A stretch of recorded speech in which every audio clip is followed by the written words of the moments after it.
শুক্রবার রাত ৯টার পর রাজশাহী বিশ্ববিদ্যালয়ের তৃতীয় বিজ্ঞান ভবনের পাশে নির্মাণাধীন এই সড়কটিতে রাজশাহী কলেজের প্রথম বর্ষের অনার্স শিক্ষার্থী শিমুল নিহত হন। তার মারা যাওয়ার ঘটনা নিয়ে নানা ধূম্রজাল তৈরি হয়েছে। কেউ বলছেন এটি হত্যাকাণ্ড, কেউ বলছে তাকে পিটিয়ে মারা হয়েছে, আবার কেউ বা বলছে এটি নিছকই দুর্ঘটনা।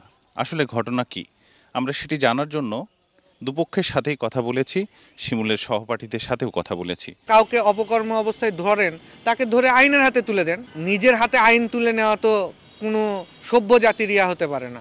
তা আমরা এটা সুষ্ঠু তদন্ত চাই, বিচার চাই। আমরা রাজশাহী কলেজের শিক্ষার্থী, সাধারণ শিক্ষার্থীরা আমরা সবাই মিলে এর জন্য আজকে বিক্ষোভ মিছিল করেছি রাজশাহী কলেজের ক্যাম্পাসে, এবং আমরা রাজশাহী কলেজের মূল ফটকের সামনে অবস্থান নিয়েছিলাম এবং আমরা এই প্রশাসনকে 24 ঘন্টা আলটিমেটাম দিয়েছি। এর মধ্যে যদি একটা তদন্ত করে যারা আসামি তাদেরকে যদি শনাক্ত না করা যায় এবং এই প্রক্রিয়ার বিরুদ্ধে যদি কোনো ব্যবস্থা না নেওয়া যায়, তাহলে আমাদের এই আন্দোলনটি আরও বড় করে হবে এবং আমরা আগামীকালকেও আমরা বিক্ষোভ মিছিল করব। বিশ্ববিদ্যালয় কর্তৃপক্ষের দাবি,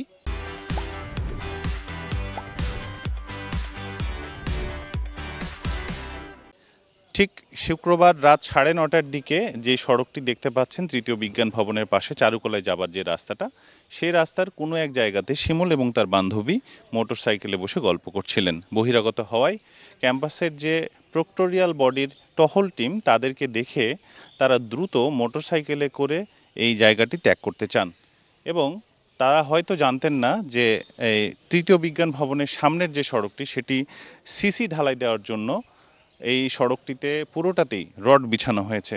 ফলে এই জায়গাটি দিয়ে পার হবার সময় খুব দ্রুত গতিতে মোটরসাইকেলটি এই রডের বিছানো রাস্তার উপর উঠে যায় এবং এখান থেকে বাম দিকে টার্ন নিয়ে পূর্ব দিকে যখন তারা যেতে চায়, কিছু দূর যাওয়ার পরেই মোটরসাইকেলটি রাস্তার পাশে রডের উপরই পড়ে যায় এবং সেখানেই শিমুল অজ্ঞান হয়ে যায়।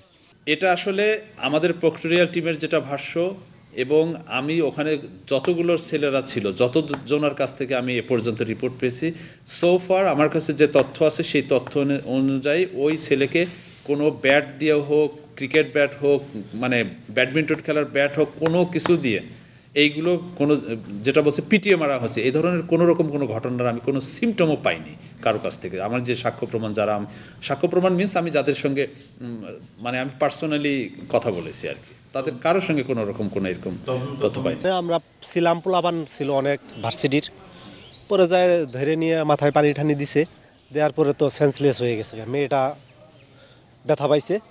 পরে বিশ্ববিদ্যালয় প্রশাসন আসছে, আসার পরে ওনারা অ্যাম্বুলেন্স নিয়ে আসার পরে ইয়েতে নিয়ে গেছে, মেডিকেলে নিয়ে গেছে। মারধরের ঘটনা এটা ভিত্তিহীন, এটা সম্পূর্ণ বানোয়াট। বিশ্ববিদ্যালয় কর্তৃপক্ষ মনে করছে এই জায়গাটিতেই মোটরসাইকেল অ্যাক্সিডেন্ট হওয়ার ফলেই কোনো না কোনোভাবে সে জ্ঞান হারায় এবং তারপরে তাকে এখান থেকে স্থানীয়রা, ক্যাম্পাসের শিক্ষার্থীরা এবং শিক্ষকরা তাকে বিশ্ববিদ্যালয় যে মেডিকেল রয়েছে সেন্টার, সেই সেন্টারে নিয়ে যান এবং সেখান থেকে রাজশাহী মেডিকেল কলেজ হাসপাতালে রেফার করা হয়।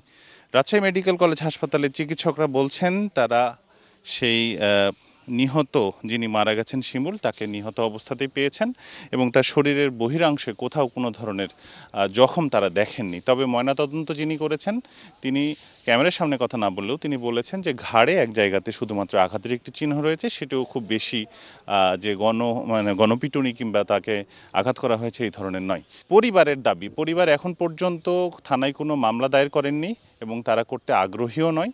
তবে পরিবারের মধ্যে থেকে তার দুলাভাই মোশাররফ হোসেন আমাদেরকে যেটি জানিয়েছেন যে শুধুমাত্র একজন প্রত্যক্ষদর্শীকে তারা পেয়েছেন, শিমুলের বান্ধবী, এবং শিমুলের বান্ধবী একবার এক এক মত দিয়ে তাদেরকে বিভ্রান্ত করেছেন। একবার বলা হয়েছে বিশ্ববিদ্যালয়ের শিক্ষার্থীরা তাকে ধরে মেরেছেন, সেখানে র্যাকেট দিয়ে তার ঘাড়ে আঘাত করা হয়েছে। আরেকবার বলেছে এটি নিছকই দুর্ঘটনা। আমি ওর গোটা শরীরে লাগছি, হ্যাঁ, কোথাও ক্ষত পাই।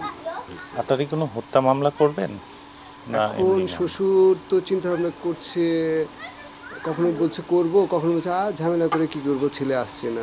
এখন পর্যন্ত পুলিশ প্রশাসন কোনো মামলা দায়ের কপি তারা পায়নি এবং এ বিষয়ে কোনো অভিযোগও দায়ের করা হয়নি। শিমুলের যে দুর্ঘটনা কবলিত মোটরসাইকেলটি, সেটি এখন বিশ্ববিদ্যালয়ের যিনি ভিসি রয়েছেন তার দপ্তর, তার যে বাসভবন, সেখানে রাখা হয়েছে। যদিও মামলা হয়নি, ফলে সেটি আলামত হিসেবে গ্রহণ করা হয়নি। তবে ময়না তদন্তের পর আসলে দেখা হবে, সেই রিপোর্টটি আসার পর আসলে দেখা হবে এটি আসলে হত্যাকাণ্ড নাকি দুর্ঘটনা। তবে সব মিলিয়ে প্রাথমিকভাবে যেটি মনে করা হচ্ছে এটি নিছকই একটি দুর্ঘটনা এবং এখানে কোনো কারণে তার হৃদযন্ত্রের ক্রিয়া বন্ধ হয়ে কিংবা মস্তিষ্কের রক্তক্ষরণের ফলে তার মৃত্যু হয়েছে বলে প্রাথমিকভাবে নিশ্চিত হয়েছেন চিকিৎসকরা। আবরার শাইর, চ্যানেল 24, রাজশাহী।